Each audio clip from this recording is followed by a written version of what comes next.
Sunda Kelapa yang hingga saat ini masih berdiri di pinggir kota Jakarta merupakan pelabuhan yang memiliki nilai sejarah tidak hanya bagi warga Jakarta saja, tetapi juga bangsa Indonesia. Beragam suku bangsa datang berlabuh, bahkan bertempat tinggal di sekitar pelabuhan. Kehadiran para pedagang dari berbagai wilayah di Nusantara maupun juga pedagang asing tidak hanya menjual rempah-rempah saja, tetapi juga komoditas lainnya. Nah, lewat perdagangan inilah keberagaman masyarakat terbentuk dari masa ke masa melalui kota Jakarta.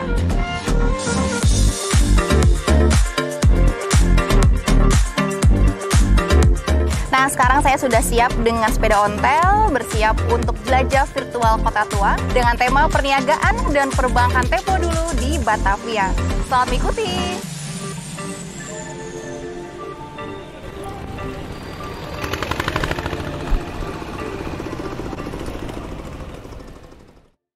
Keberadaan Pelabuhan Sunda Kelapa dengan jajaran kapal-kapal layar tradisional menyajikan suasana yang unik yang membawa kita untuk kilas balik ke masa lalu.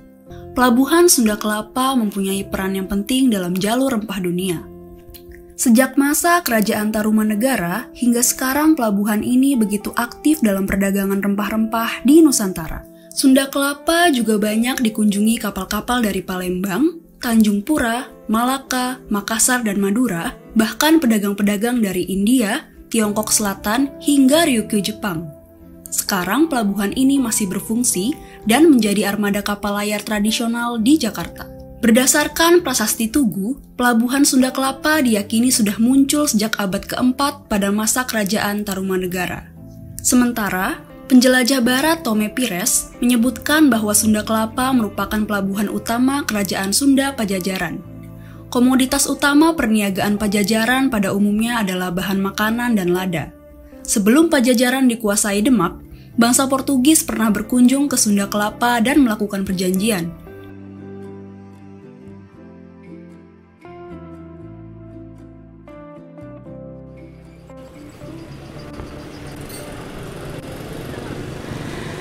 Sahabat Museum BI, disinilah lokasi ditemukannya batu padrau, yaitu perjanjian antara Portugis dan juga Pajajaran. Nah, peninggalan itu merupakan bentuk hubungan kerjasama internasional pertama kali antara kerajaan di Nusantara dengan negara Eropa.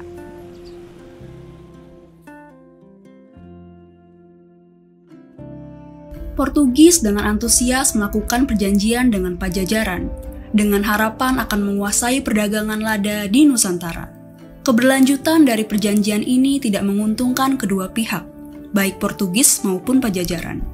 Hal ini terjadi karena tentara dari Demak dan Cirebon berhasil menguasai Sunda Kelapa. Menyadari pentingnya perniagaan di kota ini, maka didirikan kota Jayakarta di tepi barat Sungai Ciliwung. Jayakarta memiliki reputasi sebagai kota perbekalan, di mana tempat kapal-kapal dapat berlabuh di pelabuhan yang bagus dan mengalir air bersih. Saat itu, Jayakarta berada di bawah Banten, dan sebagai alat pembayaran kemungkinan menggunakan uang kasya. Kota Jayakarta semakin berkembang, tatkala pedagang dari Belanda mulai singgah di pelabuhan dan melakukan kerjasama perniagaan. Pada awalnya, perjanjian ini berjalan lancar. Namun, lambat laun VOC tidak hanya sekedar berdagang, tetapi mulai membangun benteng pertahanan dan kemudian menguasainya. Babak baru kehidupan dimulai. VOC mendirikan sebuah kota baru yang bernama Batavia. Pembangunan kota Batavia menjadi tonggak awal kehadiran VOC di Nusantara. Berbagai gudang untuk menyimpan rempah-rempah dibangun, sebelum komoditas tersebut dibawa ke Eropa. Peran Batavia sebagai kota perdagangan ditingkatkan, termasuk fasilitasnya seperti menyediakan syah bandar yang bertugas menarik bea cukai. Melalui syah bandar ini, jumlah barang dagangan yang masuk dan keluar dari pelabuhan dapat diketahui secara terperinci. Catatan syah bandar ini juga secara rutin dilaporkan ke negeri Belanda. Selain itu, dibangun bengkel-bengkel VOC untuk tempat perbaikan kapal. Fasilitas yang tidak kalah pentingnya adalah mencetak uang sebagai alat pembayaran yang sah. Antara tahun 1744 hingga 1748, VOC mengedarkan mata uang emas yang disebut Houden Javase Rupiah atau rupiah Jawa. VOC juga sempat mengedarkan mata uang yang disebut Doit dengan logo VOC dengan bahan campuran tembaga dan timah dan ditempa di Batavia dan Surabaya. Pada akhirnya, VOC mendominasi perdagangan di Nusantara. Dengan keberadaan lokasi pelabuhan yang sangat strategis, dilindungi oleh Teluk Jakarta yang terdiri dari pulau-pulau dalam gugusan Kepulauan Seribu, dan kapal-kapal dapat berlabuh dengan tenang dan aman. Selain itu, juga karena posisinya berada di muara Sungai Ciliwung, hal ini sekaligus memudahkan hubungan pelayaran dan perdagangan dengan daerah pedalaman. Selama berabad-abad, Batavia semakin berkembang sebagai bandar niaga dan menjadi pusat perdagangan internasional.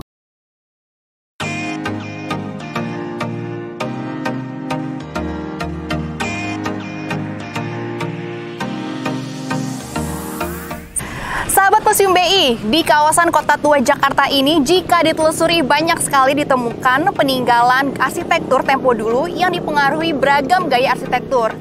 Nah, sebagian bangunan yang ada di Kota Tua Jakarta ini dulunya digunakan untuk kantor perbankan yang bisa dijumpai di sepanjang Jalan Pintu Besar Utara hingga Jalan Kali Besar Barat dan Timur.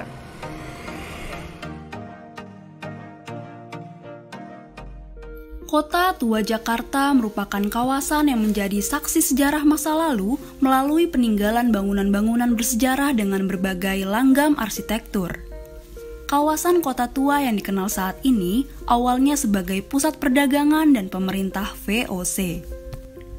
Pada saat Hindia Belanda dipimpin oleh Gubernur Jenderal Daendels, pusat pemerintahan dipindahkan dari Oud Batavia atau Kota Tua ke arah selatan atau Weltevreden atau Lapangan Banteng dan sekitarnya. Kawasan yang tidak berpenghuni ini akhirnya digunakan sebagai pusat perdagangan, perbankan, dan perkantoran swasta mulai abad ke-20.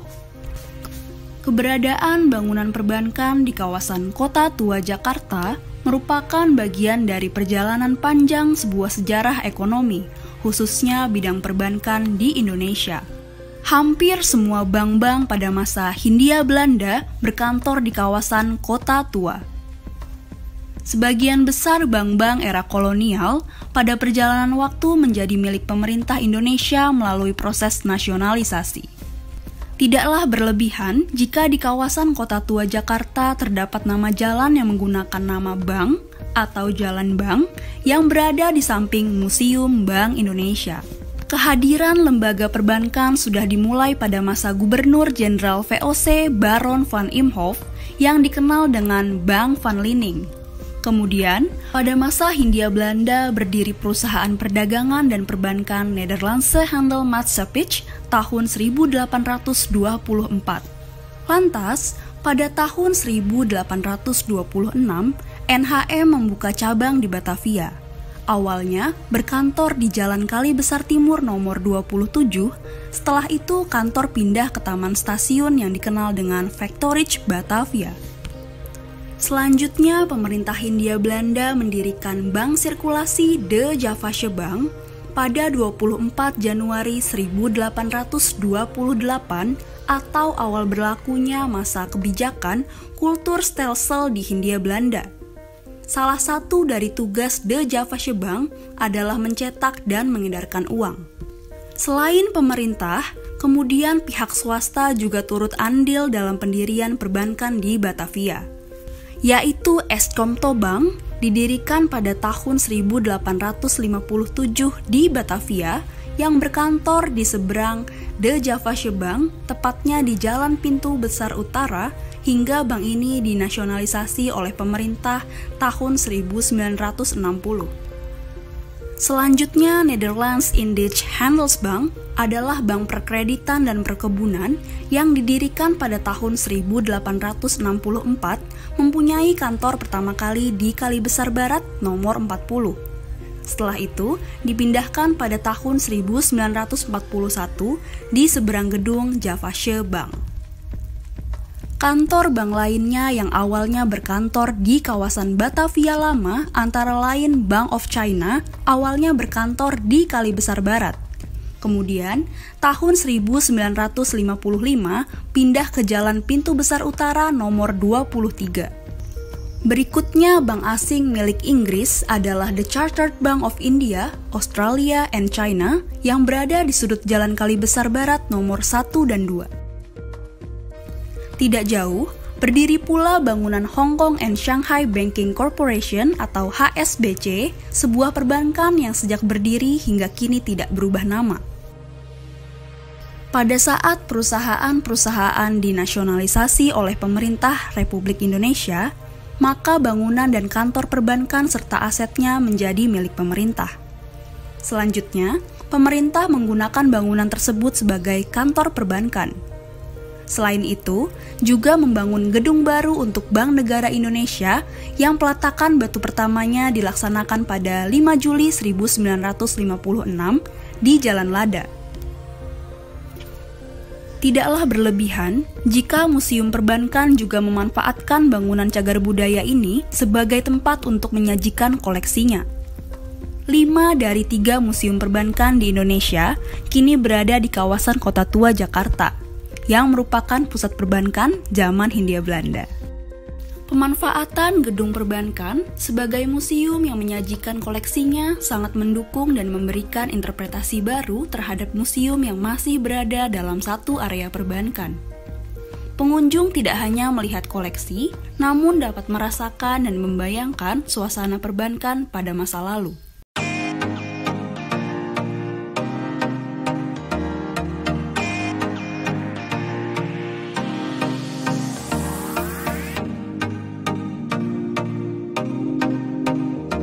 Sahabat Museum BI, Bank Sentral merupakan lembaga perbankan yang memiliki peran penting di bidang moneter, keuangan, dan juga perbankan. Nah, pada umumnya, Bank Sentral bertugas untuk melaksanakan dan menetapkan kebijakan moneter, mengatur dan mengawasi bank, serta menjaga kelancaran sistem pembayaran. Dari gedung mewah inilah Bank Sentral di Indonesia berawal. Mari ikuti sejarahnya. Kawasan Kota Tua Jakarta merupakan salah satu area di Jakarta yang masih memiliki saksi sejarah masa lalu yang dapat dilihat pada bangunan-bangunan tua dengan berbagai langgam arsitektur. Melalui kekayaan itulah dapat diketahui perkembangan kebudayaannya. Generasi berikutnya tentu membutuhkan ruang dan peluang untuk bisa melihat, menyentuh, dan merasakan bukti-bukti fisik, sejarah, serta kekayaan kultur di masa lalu. Pelestarian arsitektur kolonial di sini tentu turut memperkaya hasanah wajah lingkungan Kota Tua Jakarta. Peninggalan karya arsitektur merupakan hasil kebudayaan dan juga rekaman sejarah dalam bentuk nyata yang dapat membersihkan keberlanjutan kehidupan masyarakat pada masa lalu sampai kini, sekaligus sebagai bukti sejarah yang bisa dikenang untuk generasi berikutnya tentang kandungan segi-segi historisnya. Keberadaan bangunan bersejarah turut memberikan keunikan dan otentisitas tersendiri di dalam suatu daerah. Begitu juga dengan sejarah berdirinya sebuah kota maupun institusi perbankan. Sejarah berdirinya Bank Indonesia tidak terlepas dari sejarah panjang bangsa Indonesia.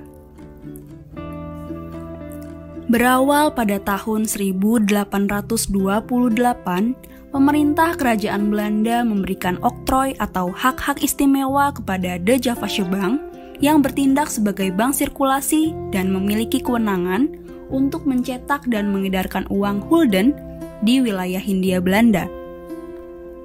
Setelah De Javasche Bank berdiri, awalnya menempati sebuah gedung bekas rumah sakit di dalam tembok kota Batavia atau dikenal sebagai Binnen Hospital. Mula-mula bangunannya disewa dengan harga 500 gulden sebulan. 2 tahun kemudian, atau sejak 20 April 1830, gedungnya dibeli oleh De Javasche Bank seharga 45.000 gulden. Kemudian, secara bertahap bangunan rumah sakit dibongkar dan dibangun gedung yang megah sebagai citra yang melambangkan perbankan. Bahkan, kemegahannya dapat terlihat di beberapa mata uang yang diedarkan oleh De Javasche Bank. Bangunan yang saat ini terlihat anggun di kawasan Kota Tua mulai dibangun tahun 1910 hingga tahun 1937 atau dalam 5 tahap pembangunan. Pada tahap pertama, pembangunan dilaksanakan tahun 1910 dengan Biro Arsitek kenamaan di Batavia, Hulswit & Kuipers. Tahap 2 dilakukan tahun 1922 dengan mengubah seluruh bangunan lama yang merupakan bekas rumah sakit dalam tembok kota. Pembangunan tahap ketiga dilakukan pada tahun 1924, yaitu melanjutkan pembangunan pada gedung yang menghadap ke Kali Besar.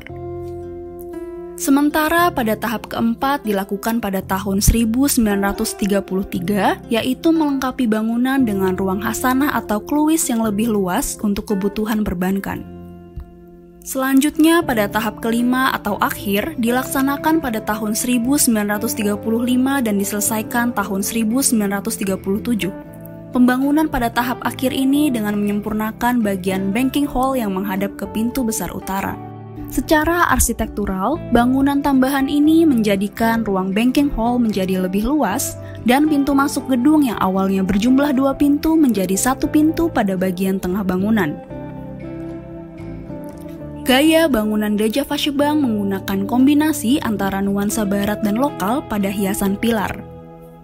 Gedung DJB tidak semata menampilkan kemegahan bangunan, tetapi juga mempunyai citra rasa seni yang tinggi. Kaca patri yang bercerita mengenai komoditas unggulan di Nusantara serta wilayah operasional Djavasyebang. Setelah Indonesia merdeka, Djavasyebang dinasionalisasi melalui pembelian saham sebesar 8,95 juta rupiah oleh pemerintah Republik Indonesia, atau 97% dari jumlah seluruh saham DJB sebesar 9 juta rupiah. Melalui pembelian saham inilah, secara resmi Djavasyebang menjadi milik bangsa Indonesia dan berubah menjadi Bank Indonesia yang berfungsi sebagai bank sentral.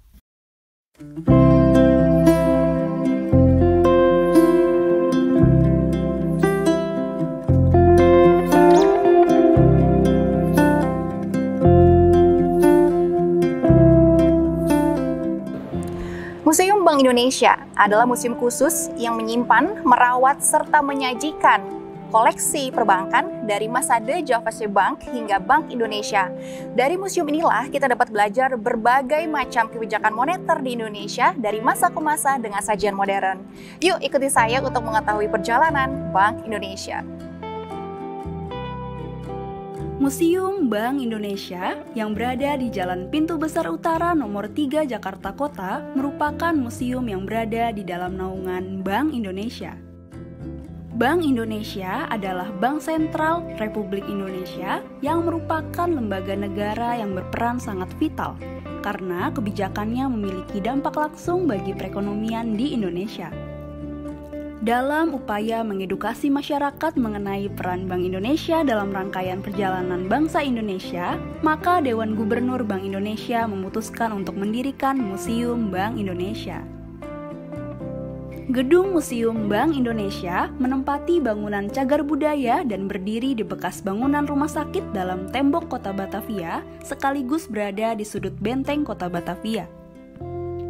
Museum Bank Indonesia dibuka untuk umum sejak 2006 dan diresmikan pada 21 Juli 2009 oleh Presiden Republik Indonesia Susilo Bambang Yudhoyono. Koleksi museum terdiri dari kebijakan-kebijakan Bank Indonesia yang disajikan dengan teknologi canggih guna memberikan pelayanan terbaik kepada pengunjung museum yang beragam.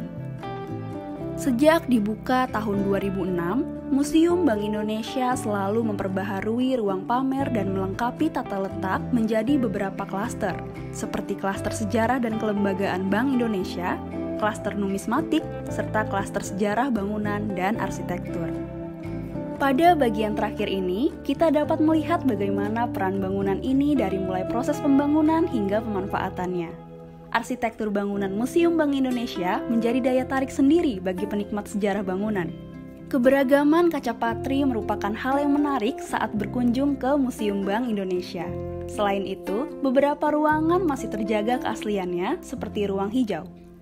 Kehadiran Museum Bank Indonesia diharapkan dapat memberikan wahana edukasi yang menyenangkan kepada setiap pengunjung museum.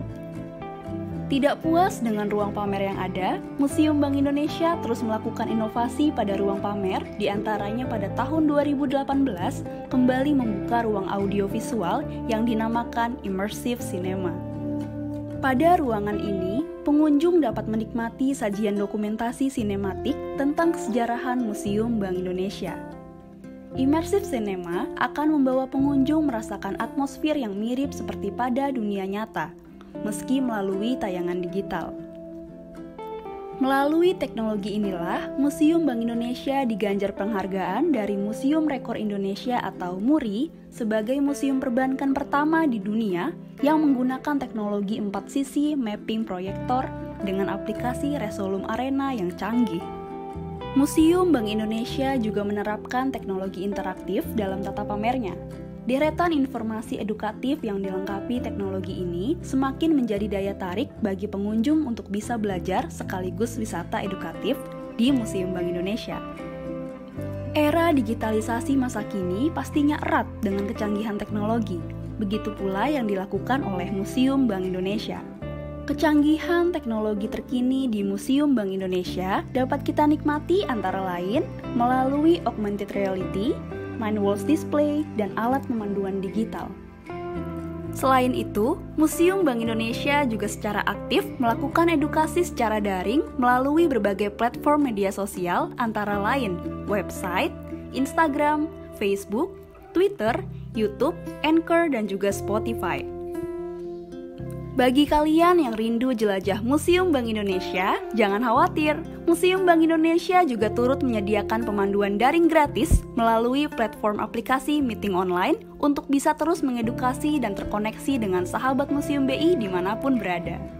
Jadi, kalian dimanapun berada bisa diajak menjelajah Museum Bank Indonesia secara virtual bersama para kakak edukator, sekaligus berkesempatan mendapatkan hadiah menarik apabila berhasil menjawab pertanyaan. Untuk informasi lebih lanjut seputar update dan kegiatan terkini dapat dilihat melalui media sosial Museum Bank Indonesia ya. Nah, sahabat Museum BI, itu tadi video kolaborasi dari Museum Bank Indonesia dengan komunitas jelajah budaya tentang perniagaan dan perbankan tempo dulu di Batavia. Semoga video-video tadi bisa memberikan pengetahuan dan juga meningkatkan rasa kepedulian kita terhadap warisan sejarah bangsa. Tetap terapkan protokol kesehatan dimanapun kalian berada ya. Oh iya, untuk informasi kegiatan seru lainnya, jangan lupa ikuti media sosial Museum Bank Indonesia. Sampai jumpa di video selanjutnya. Salam museum, museum di hatiku.